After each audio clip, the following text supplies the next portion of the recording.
En fait, on n'a pas un hadith ou une ayah qui nous dit Laylatul Qadr, c'est le 27 du mois de Ramadan. C'est la 27e nuit de Ramadan. Pas du tout.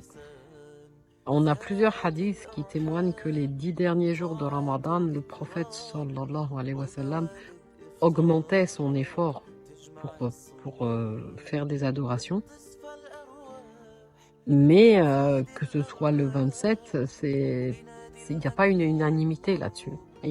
Pourquoi il n'y a pas d'unanimité? Parce qu'il n'y a pas un texte clair, un texte sans équivoque. Du coup, le fait qu'on ne connaît pas la date exacte de Laylatul Qadr, c'est une incitation à se dire, bon, il faut que je fasse quelque chose de bien, que je cherche des hasanat toutes les nuits de Ramadan. C'est ça le secret en fait. Le fait qu'on est sûr que cette nuit-là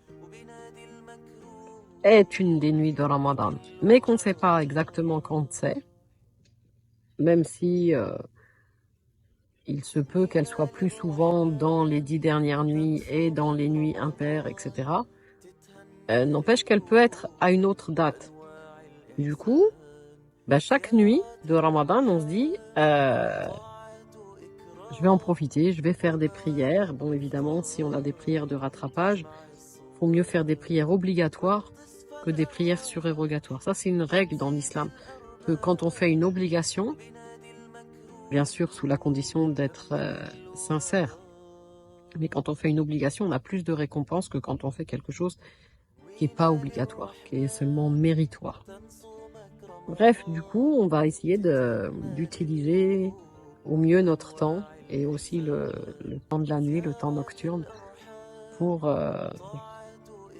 profiter de ce mois dans le sens positif, c'est-à-dire faire des provisions de hasanat. Et vous savez que Khoyruz Zad ou Taqwa, la meilleure des provisions, c'est la piété. Et c'est quoi Taqwa, la piété? C'est le fait de faire ses obligations et d'éviter les péchés.